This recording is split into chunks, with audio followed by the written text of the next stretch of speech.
falar de jogadores de futebol. Não tô generalizando, mas são meninos que começam muito jovens, ganham muito dinheiro, ganham muita notoriedade, muita fama. E é quase impossível quem não se deslumbre, né? É muito difícil. E assim, tenho a impressão que existe um momento da vida de muita mulher, muito dinheiro, muito poder, e muita loucura, e muita putaria, e tudo muito junto. Mas não cansa uma hora? Você já ficou com o mundo inteiro. Tem jogadores que traem a mulher até hoje. Traem mulher grávida até hoje. E a gente sabe que nunca vai ser fiel. Mas, meu Deus, falta que mulher no mundo? Desculpa. Dá até alergia falar disso. Ai, puta. Mas assim, falta que mulher no mundo? Que mulher no mundo que falta? Você tem Fiado em transar? que isso? Sabe, pelo amor de Deus, já comeu 500 mulheres de todas as nacionalidades. Falta o quê?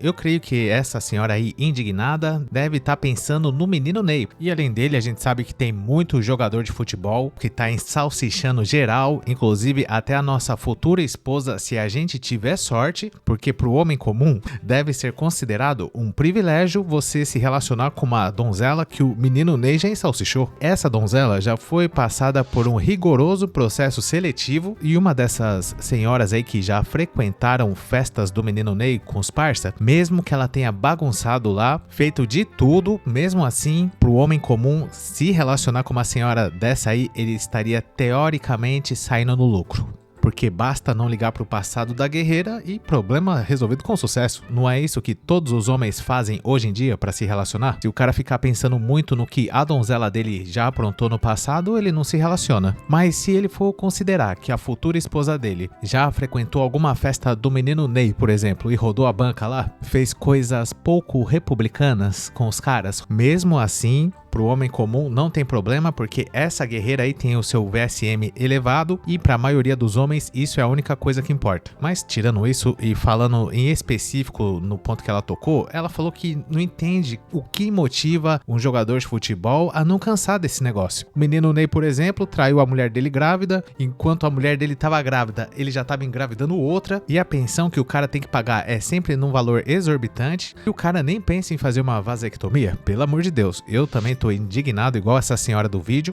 creio que tá demais mesmo esse negócio. E tirando o menino Ney, que foi o primeiro que eu pensei aqui, grande parte dos jogadores famosos, mesmo aqueles que são casados, estão entortando o pescoço da girafa aí como se não houvesse amanhã. E como assim que os caras não enjoam? O que os caras querem mais? É isso que essa senhora aí do vídeo se perguntou. Você viu aí que teve uma que meio que passou até mal, tossiu e espirrou ao mesmo tempo de tanta indignação. Já não conheceram mulheres de todas as nacionalidades, de tudo que é jeito e até de ponta cabeça? Que mais que vocês querem? E eu poderia muito bem citar o exemplo aqui de um dos maiores jogadores de futebol de todos os tempos, que é o Ronaldo Fenômeno. É isso que ocorre quando o cara enjoa, eu acho. Eu tenho certeza que a maioria das pessoas sabe, mas só relembrando, Ronaldo o Fenômeno, em um fatídico domingo, há muitos anos atrás, foi notícia no Brasil e no mundo inteiro por contratar o serviço de 3 homens fantasiados, 3 caras barbados, e na época o Ronaldo falou que não sabia do que se tratava, ele foi enganado e os 3 homens começaram a extorquir o jogador naquela época, querendo a parte deles em dinheiro, e o Ronaldo falou que não ia dar coisa nenhuma, e no final a imprensa compareceu em peso lá para entrevistar esses 3 transformistas para saber o que estava ocorrendo.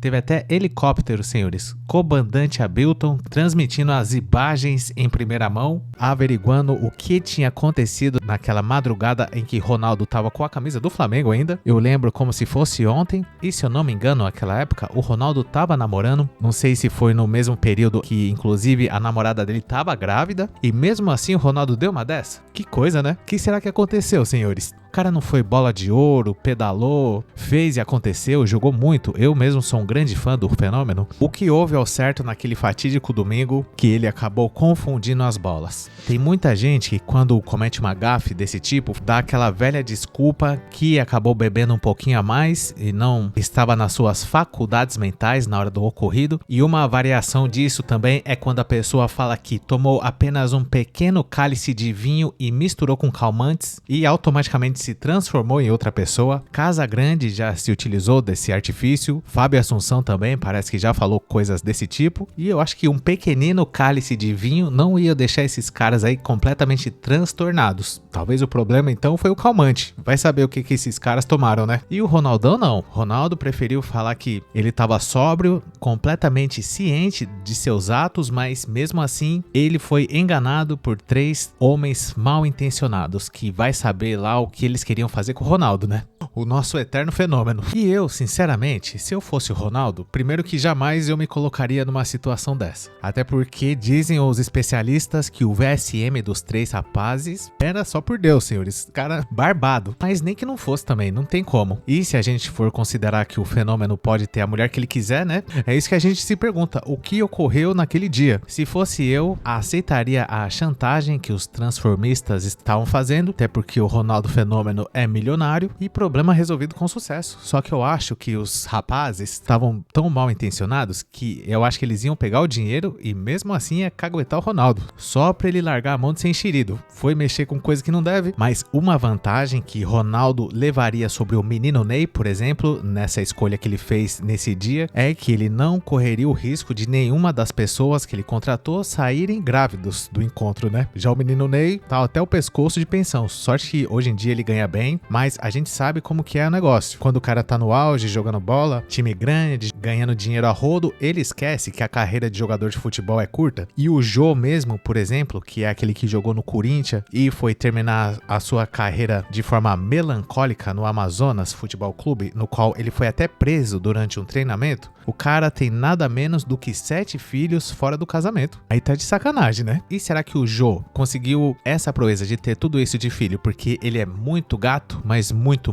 gato, e as donzelas não resistiram aos encantos dele e acabaram indo no pelo mesmo e foi dentro e tudo mais? Ou o Jô teve a infelicidade, assim como a maioria dos jogadores de futebol, de só se relacionar com guerreiras interesseiras que estavam loucas pra engravidar mesmo e poder se aposentar, né? Ficar de boa, pensãozinha ali caindo todo mês, não precisa trabalhar nunca mais na vida. Esse é o sonho de muita guerreira. Então, respondendo a pergunta dessa senhora aí, é por isso que muitos jogadores de futebol, principalmente os que são razoavelmente famosos, estão estufando a veia do pescoço como se não houvesse amanhã. E digo mais, senhores, mesmo que for um jogador do majestoso Asa de Arapiraca, mesmo que ele for reserva desse time maravilhoso, pelo menos em Arapiraca ele vai passar o rodo mesmo. Basta ele falar que é jogador de futebol, que ele ativa na cabeça das guerreiras essa área do cérebro que está diretamente ligada ao interesse financeiro, e essas guerreiras acabam se entregando facilmente para os caras, mesmo que ele jogue em um time pequeno, desde que ele consiga provar, né, que tem uns caras que mentem. E é assim que o jogador de futebol médio se reproduz no Brasil. Aí essa madame do vídeo ainda falou, mas como que os caras não enjoam? Já ficaram com tantas mulheres? O que mais que eles querem? Como pode um negócio desse? Eu respondo, tem uns que enjoam sim. Eu não acabei de falar do Ronaldo Fenômeno, mas tô brincando. Eu confio no Ronaldo Fenômeno, e se ele falou que tudo não passou de um mal entendido e que na ocasião, assim que ele tomou conhecimento e viu o tamanho do problema que ele tinha se metido ou que estavam tentando meter nele, ele automaticamente acionou a imprensa para ele poder dar a versão dele. E misteriosamente, esses 3 transformistas que participaram dessa confusão com o Ronaldo já não estão mais entre nós, senhores. Mistérios da natureza. Então é por isso que eu acredito no Ronaldo. Inclusive, esse vídeo aqui é para defender a honra dele e tá tudo certo. Vai saber o que aconteceu com esses transformistas, né? Mas brincadeiras à parte, espero ter respondido aí aos questionamentos dessa querida e eu gostaria de saber a sua opinião sobre esse assunto. Deixa aí nos comentários o que você pensa a respeito disso, e se você gostou do vídeo, não esqueça de dar um like, se inscrever no canal, ativar a sinetinha das notificações e considerar um dia, por que não, despretensiosamente, só pra ver como é que é, juntar-se a Junior Fucking Chadney no clube de membros. Lá você pode ter acesso a vídeos exclusivos por apenas R$ 2,99 e eu também te convido a conhecer o nosso grupo do Face que chama Hackeando a Matrix. Lá você vai ser muito bem recebido. Muito obrigado por ter chegado até o final do vídeo. Valeu!